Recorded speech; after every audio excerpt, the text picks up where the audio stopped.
High, আজকে আমি একটা রেসিপি নিয়ে এসেছি নতুন। সেটা হচ্ছে সোয়াবিনের কোপ্তা। এটা একটা নিরামিষ পদ, যেটা খুব অল্প সময়ের মধ্যে খুব তাড়াতাড়ি বানানো যায়। তার জন্য যা লাগবে একটু পোস্ত আর কয়েকটা কাজু, যেটাকে আমি ভিজিয়ে রেখে দেবো। যেটা নেব সেটা হচ্ছে আলু আর সোয়াবিন। আমি এটাকে সেদ্ধ করে নেব হালকা গরম জলের মধ্যে অল্প নুন দিয়ে। ভালো করে একটু সেদ্ধ করে নেব। এবার সেদ্ধ করা আলুটাকে নিয়ে এবার এটাকে মাখিয়ে নিতে হবে। আর তার সাথে হচ্ছে, চলো এটা পেস্ট বানিয়ে নিই। এবার সেদ্ধ করা যে এই সয়াবিনটাকে রেখেছিলাম ওটাকে ভালো করে জলটা নিগড়ে নিয়ে এবার এটার পেস্ট বানাবো। তার সাথে কয়েকটা জিনিস আমি অ্যাড করব, সেটা হচ্ছে কয়েকটা কুচনো আদা, কাঁচা লঙ্কা। এবার এটাকে পেস্ট করে এদিকে চলো আলুটাকেও ভালো করে মাখিয়ে নিই। আলু আর যে পেস্ট করা সয়াবিনটা ছিল দুটোকে একসাথে মাখিয়ে নেব। মাখিয়ে নিয়ে এবার কয়েকটা বল তৈরি করে নেব। আমি এটা বেশ 5-6 জনের রান্না করেছিলাম, তোমরা চাইলে এটাকে অল্প করেও করতে পারো। এবার তার সাথে যেটা দেবো সেটা হচ্ছে অল্প নুন, জিরে গুঁড়ো আর ধনে গুঁড়ো আর 2 চামচ ময়দা। এবার এইটাকে ভালো করে মাখিয়ে নিয়ে চলো এবার ওটাকে ভালো করে কয়েকটা বল বানিয়ে নিলাম। বল বানিয়ে নিয়ে এবার সেদিকে আমি বসিয়ে দিয়েছি কড়াইতে তেল গরম করতে। এইটা কিন্তু সম্পূর্ণ নিরামিষ পদ। তোমরা যে কোনো দিন, যেদিন যার নিরামিষ খাওয়ার ইচ্ছে, একবার বানিয়ে দেখো। চলো আমার তেল গরম হয়ে গেছে। এবার তেলের মধ্যে বলগুলো দিয়ে হালকা আঁচে ভেজে নেব। ভালো করে ভাজতে হবে, ভেতরটায় যাতে কাঁচা না থেকে যায়। ভালো করে লাল করে ভেজে নিতে হবে।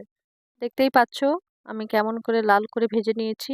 এবার আস্তে আস্তে একটা করে তুলে নেব। এবার যেটা লাগবে সেটা হচ্ছে ওই কাজু আর পোস্ত ভিজিয়ে রাখা পেস্ট। কাজু আর পোস্তটাকে নিয়ে নিয়েছি, তার সাথে কিছু জিনিস দেব, কয়েকটা কাঁচা লঙ্কা আর কয়েকটা গাজর। এবার পেস্টটা আমাদের রেডি। চলো আর একটা পেস্ট বানিয়ে নেই। যেটা লাগবে সেটা হচ্ছে কিছু টমেটো আর কয়েকটা আদা। ব্যাস পেস্ট রেডি। ওইদিকে কড়াইতে তেল গরম হয়ে গেছে, কয়েকটা গোটা গরম মশলা, তার সাথে 5 ফোড়ন আর যে টমেটো পেস্টটা দিয়ে এবার ভালো করে এটাকে কষিয়ে নেব। তার সাথে আমি আগে থেকে একটু ফেটিয়ে রাখা টক দইকে দিয়ে ভালো করে কষাবো যাতে তেল ছাড়ে মশলাটা। এবার যেটা অ্যাড করব সেটা হচ্ছে ওই কাজু আর পোস্তর মশলাটা। চলো ভালো করে কষিয়ে নেই যতক্ষণ না মশলাটা থেকে তেল ছাড়ছে। এবার ভালো করে কষিয়ে নেব। এবার তার সাথে একটু চিনি দিলাম। চিনি দিয়ে ভালো করে আর একটু নাড়িয়ে নেব।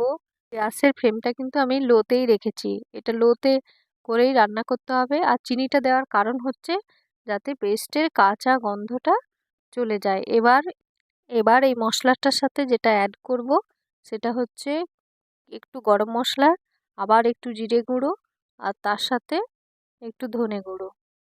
এবার ভালো করে কষিয়ে নেব। তোমরা চাইলে অন্যান্য মশলাও অ্যাড করতে পারো। এবার আমি পেস্টের মধ্যে গরম জল দিয়ে তাতে অল্প নুন দিলাম। নুনটা স্বাদ মতোই দেখে দেবে। এবার 5 মিনিট ঢাকা দিয়ে রেখে দেব। 5 মিনিট হয়ে গেছে। এবার দেখতেই পাচ্ছ সুন্দরভাবে ফুটছে। এবার যেটা তার মধ্যে দিয়ে দেব সেটা হচ্ছে ভেজে রাখা ওই বলগুলো। একটু নাড়িয়ে নিয়ে আবার 5 মিনিটের জন্য এটাকে ঢাকা দিয়ে দেব। 5 মিনিট পর চলো দেখি, বেশ সুন্দর হয়ে গেছে। এবার আমার যেটা অ্যাড করতে হবে ওর মধ্যে সেটা হচ্ছে অল্প একটু ঘি। ঘিটা দিয়ে আবার একটু ভালো করে 5 মিনিটের জন্য ঢাকা দিয়ে দেব। 5 মিনিট পর এবার ঢাকাটা খুলে এবার যেটা লাগবে সেটা হচ্ছে একটু ফ্রেশ ক্রিম।